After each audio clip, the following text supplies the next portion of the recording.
సుమారు 10 నియోజకవర్గాలలో అభ్యర్థుల మార్పులు చేర్పులపై ఒక నిర్ణయం తీసుకోనున్నారు. ప్రధానంగా గోదావరి జిల్లాల్లో మార్పులు చేర్పులే పార్టీకి తలనొప్పిగా మారాయి. మరికొన్ని ప్రాంతాలలో తెలుగుదేశం అభ్యర్థుల ప్రచార సరళి నేతలతో సమన్వయంపై వస్తున్న సమాచారం పార్టీ హైకమాండ్కు ఇబ్బందికరంగా మారింది.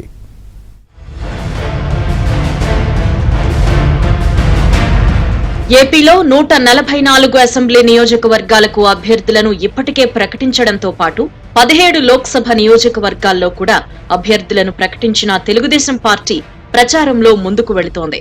ఇందులో భాగంగానే తెలుగుదేశం అధినేత చంద్రబాబు ప్రజాగళంలో భాగంగా రోజుకు 2 సభలు నిర్వహిస్తున్నారు. ఇక అభ్యర్థుల మార్పులు చేర్పులకు సంబంధించి తూర్పు పశ్చిమ గోదావరి జిల్లాల్లో ప్రస్తుతం పీటముడి పడింది. తూర్పు గోదావరి జిల్లాలో అనపర్తి స్థానాన్ని బీజేపీకి కేటాయించారు. అయితే అక్కడ టీడీపీ నుంచి తిరుగుబాటు రావడంతో మళ్లీ ఆ సీటుని తీసుకుని తొలుత తంబళ్లపల్లి ఇస్తామని తెలుగుదేశం ప్రకటించింది. కానీ తమకు ఆ స్థానం వద్దన్న బీజేపీ దెందులూరులో ఇప్పటికే అభ్యర్థిగా చింతమనేని ప్రభాకర్ ను ప్రకటించడంతో పాటు అక్కడున్న తెలుగుదేశం నేతలు కూడా ఈ ప్రతిపాదనను తీవ్రంగా వ్యతిరేకిస్తున్నారు. ఏలూరు లోక్సభ అభ్యర్థి పుట్టా మహేష్ యాదవ్ కూడా ఈ ప్రతిపాదన పట్ల విముఖత వ్యక్తం చేశారు. ఈ నేపథ్యంలోనే ఈ సమస్యకు పరిష్కారం కావాలి అంటే అనపర్తిలో తెలుగుదేశం తరపున అభ్యర్థిగా ఉన్న నల్లమిల్లి రామకృష్ణారెడ్డి బీజేపీలో చేరి ఆ పార్టీ నుంచి పోటీ చేయాలని కొంతమంది టీడీపీ నేతలతో పాటు బీజేపీ నేతలు కూడా కోరినట్లు తెలిసిందే. ఇందుకు నల్లమిల్లి కుటుంబం ససేమిరా అంది.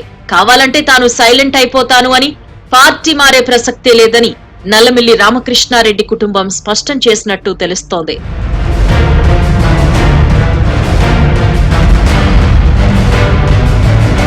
ఉండి స్థానానికి సిట్టింగ్ ఎమ్మెల్యే రామరాజు పేరును ఇప్పటికే ప్రకటించగా నరసాపురం సిట్టింగ్ ఎంపీ రఘురామకృష్ణరాజును ఉండి అభ్యర్థిగా తెలుగుదేశం రంగంలోకి దించాలి అని నిర్ణయించింది.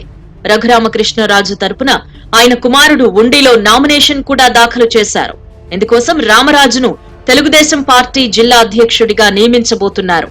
ఇప్పటి వరకు తెలుగుదేశం అధ్యక్షురాలిగా ఉన్న సీతారామలక్ష్మిని పార్టీ పొలిట్ బ్యూరో సభ్యురాలిగా నియమించాలి అని నిర్ణయించారు. ఇక తంబళ్లపల్లిలో కూడా జయచంద్రారెడ్డిని మారుస్తారు అని బలంగా వినిపిస్తోంది. జయచంద్రారెడ్డి స్థానంలో సరళారెడ్డి లేదా శంకర్ యాదవ్ పేర్లు పరిశీలిస్తున్నారు.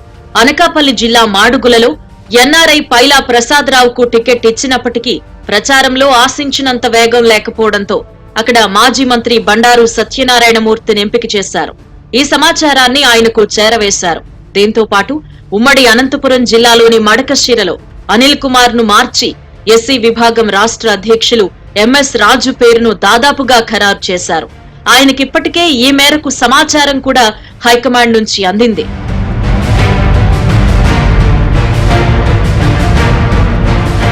కడప జిల్లా కమలాపురం, నెల్లూరు జిల్లా వెంకటగిరిలో పార్టీ ఇన్ఛార్జీలకు బదులు వారి పిల్లలకు టికెట్లు ఇవ్వడంతో వారిని మార్చి మళ్లీ తండ్రులకే ఇవ్వాలని హైకమాండ్ దాదాపుగా నిర్ణయించింది. ఇవి కాకుండా మరో 2-3 స్థానాల్లో మార్పులు చేర్పులు ఉంటాయని సమాచారం అందింది. వీటిపై అధినేత చంద్రబాబు తుది చర్చల తర్వాత సుమారు 10 స్థానాల్లో అభ్యర్థుల మార్పులు చేర్పులకు సంబంధించి ఒక ప్రకటన చేయనున్నారు అని పార్టీ వర్గాలు చెబుతున్నాయి.